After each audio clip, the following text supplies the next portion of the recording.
ಪಾಕಿಸ್ತಾನದ 12 ನಗರಗಳಲ್ಲಿ ಡ್ರೋನ್ನ ದಾಳಿ ಆಗಿದೆ. ಲಾಹೋರ್ ಹಾಗೆ ಕರಾಚಿ, ರಾವಲ್ಪಿಂಡಿ, ಇಸ್ಲಾಮಾಬಾದ್ನಲ್ಲಿ ದಾಳಿಯಾಗಿದೆ.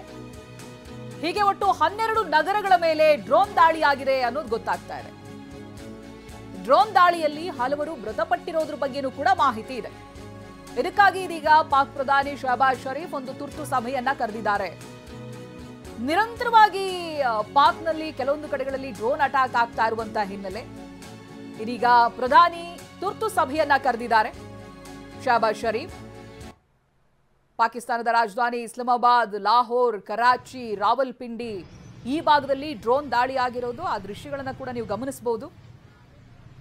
ಒಂದು ಫ್ಲೈಓವರ್ನ ಪಕ್ಕದಲ್ಲಿ ಆಗಿರುವಂತಹ ದಾಳಿ, ವಾಹನ ಸಂಚಾರ ಇರುವಂತಹ ಸಂದರ್ಭ, ಹೀಗೆ ಬೇರೆ ಬೇರೆ ಭಾಗಗಳು ಒಟ್ಟು 12 ನಗರಗಳಲ್ಲಿ ಡ್ರೋನ್ ದಾಳಿಯಾಗಿದೆ. ಪಾಕಿಸ್ತಾನದ 12 ನಗರಗಳು.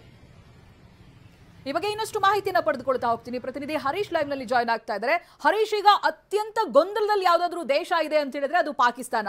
ಎಲ್ಲಾದ್ರೂ ಒಂದು ಏಟು ಬಿದ್ರೆ ಅದು ಯಾರಿಂದ ಬಿತ್ತು ಅಂತ ತಿಳ್ಕೊಳ್ಳೋದಕ್ಕೆ ಒಂದು ತುರ್ತು ಸಭೆ ಮಾಡಬೇಕಾದಂತ ಪರಿಸ್ಥಿತಿ ಪಾಕಿಸ್ತಾನದಲ್ಲಿ ಇದೆ. ಏನ್ ಗೊತ್ತಾಗ್ತಾ ಇದೆ ಹರೀಶ್ ತುರ್ತು ಸಭೆ ಬಗ್ಗೆ?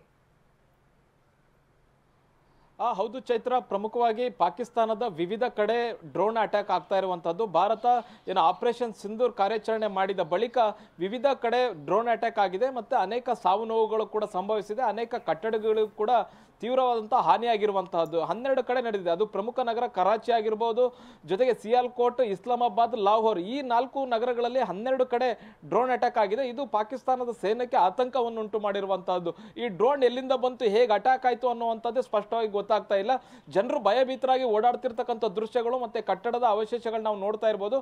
ಮತ್ತೆ ಆಸ್ಪತ್ರೆಯಲ್ಲಿ ಜನರು ಜಮಾಯಿಸಿದ್ದಾರೆ, ಗಾಯಗಳಾಗಿದ್ದಾರೆ, ಕೆಲವೊಂದಿಷ್ಟು ಮಂದಿ ಸಾವನ್ನಪ್ಪಿದ್ದಾರೆ, ಮತ್ತೆ ಕೆಲವೊಂದಿಷ್ಟು ಜನ ಆಸ್ಪತ್ರೆಗೆ ದಾಖಲಿಸಿ ಚಿಕಿತ್ಸೆಯನ್ನು ಕೂಡ ಕೊಡಲಾಗ್ತಿದೆ. ಪಾಕಿಸ್ತಾನದಲ್ಲಿ ಈಗ ಗೊಂದಲದ ವಾತಾವರಣ ಸೃಷ್ಟಿಯಾಗಿರುವಂತಹದ್ದು. ಪಾಕ್ ಸೇನೆಗೂ ಕೂಡ ಗೊತ್ತಾಗ್ತಾ ಇಲ್ಲ ಡ್ರೋನ್ ಎಲ್ಲಿಂದ ಬಂದು ಎಲ್ಲಿ ಅಟ್ಯಾಕ್ ಆಗ್ತಿದೆ ಅನ್ನುವಂಥದ್ದು ಕೂಡ ಗೊತ್ತಾಗ್ತಾ ಇಲ್ಲ. ಹಾಗಾಗಿ ಪ್ರಧಾನಿ ಶಹಬಾಜ್ ಶರೀಫ್ ಅವರು ಇವತ್ತು ಒಂದು ಮಹತ್ವದ ಸಭೆಯನ್ನ ಕರೆದಿದ್ದಾರೆ. ಎಲ್ಲ ಸೇನೆಯ ಮುಖ್ಯಸ್ಥರ ಜೊತೆ ಒಂದು ಸಭೆಯನ್ನ ಕರೆದಿದ್ದಾರೆ. ಈ ಸಭೆಯಲ್ಲಿ ಪ್ರಮುಖವಾಗಿ ಚರ್ಚೆ ಮಾಡಲಾಗುತ್ತೆ. ನಿನ್ನೆ ಕೂಡ ಒಂದು ಸಭೆ ನಡೆದಿತ್ತು. ಆಪರೇಷನ್ ಸಿಂಧೂರ್ ಬಳಿಕ ಭಾರತ ಏನು ದೊಡ್ಡ ಕಾರ್ಯಾಚರಣೆಯನ್ನ ಮಾಡಿತ್ತು ಉಗ್ರರ ವಿರುದ್ಧ.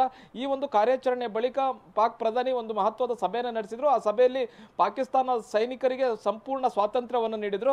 ಭಾರತದ ವಿರುದ್ಧ ಪ್ರತೀಕಾರವನ್ನು ತೀರಿಸಿಕೊಳ್ಳಲಿಕ್ಕೆ ನಿಮಗೆ ಸ್ವಾತಂತ್ರ್ಯ ಇದೆ ಅನ್ನುವಂಥ ನಿಟ್ಟಿನಲ್ಲಿ ಅವರಿಗೆ ಒಂದು ಬೆಂಬಲವನ್ನು ಸೂಚಿಸಿದ್ರು. ಇಂತಹ ಸಂದರ್ಭದಲ್ಲಿ ಪಾಕಿಸ್ತಾನದ ವಿವಿಧ ನಗರಗಳಲ್ಲಿ ಈಗ ಡ್ರೋನ್ ಅಟ್ಯಾಕ್ ಆಗಿರುವಂತಹದ್ದು ರಾತ್ರಿ ಕೂಡ ಆಗಿದೆ, ಮತ್ತೆ ಹಗಲು ಕೂಡ ಇಂತಹ ಡ್ರೋನ್ ಅಟ್ಯಾಕ್ ಆಗಿರುವಂತಹದ್ದು ಪಾಕಿಸ್ತಾನ ಕಂಗಾಲಾಗಿದೆ.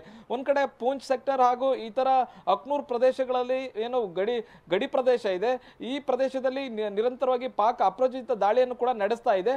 ಇದರ ಮಧ್ಯೆ ಈಗ ಪಾಕ್ ಗಲಿಬಿಲಿಗೊಂಡಿರ್ತಕ್ಕಂಥದ್ದು ಮತ್ತೆ ತುರ್ತು ಸಭೆಯನ್ನು ಕೂಡ ಶಹಬಾಜ್ ಶರೀಫ್ ಪ್ರಧಾನಿ ಈಗ ಕರೆದಿರುವಂತಹದ್ದು. Chaitra, right. Thank you Harish ಮಾಹಿತಿಗಾಗಿ. ನೀವು ಗಮನಿಸ್ತಾ ಇದ್ದೀರಲ್ಲ ದೃಶ್ಯದಲ್ಲಿ, ಇದು ಪಾಕಿಸ್ತಾನದ ಬೇರೆ ಬೇರೆ ಭಾಗಗಳಲ್ಲಿ ಆಗಿದ್ದಂತ ಡ್ರೋನ್ ಅಟ್ಯಾಕ್. ಮತ್ತೊಂದು ಕಡೆಯಲ್ಲಿ ನಮ್ಮ ದೇಶದ ಪ್ರಧಾನಿ ತುರ್ತು ಸಭೆಯನ್ನ ನಡೆಸ್ತಾ ಇದ್ದಾರೆ. ಗಮನಿಸ್ತಾ ಇದ್ದೀರಲ್ಲ, ಪ್ರಧಾನಿ ಮೋದಿ ಅವರು ಭಾರತ ಸರ್ಕಾರದ ಕಾರ್ಯದರ್ಶಿಗಳೊಂದಿಗೆ ಉನ್ನತ ಮಟ್ಟದ ಸಭೆಯನ್ನು ನಡೆಸ್ತಾ ಇದ್ದಾರೆ. ಪ್ರಧಾನಿ ಅವರ ಅಧ್ಯಕ್ಷತೆಯಲ್ಲಿ ನಡೀತಾ ಇರುವಂತಹ ಸಭೆ ಇದು. ರಾಷ್ಟ್ರೀಯ ಭದ್ರತೆಗೆ ಸಂಬಂಧಿಸಿದ ಇತ್ತೀಚಿನ ಬೆಳವಣಿಗೆಗಳ ಹಿನ್ನೆಲೆಯಲ್ಲಿ ಈ ಸಭೆಯನ್ನ ಕರೆಯಲಾಗಿದೆ.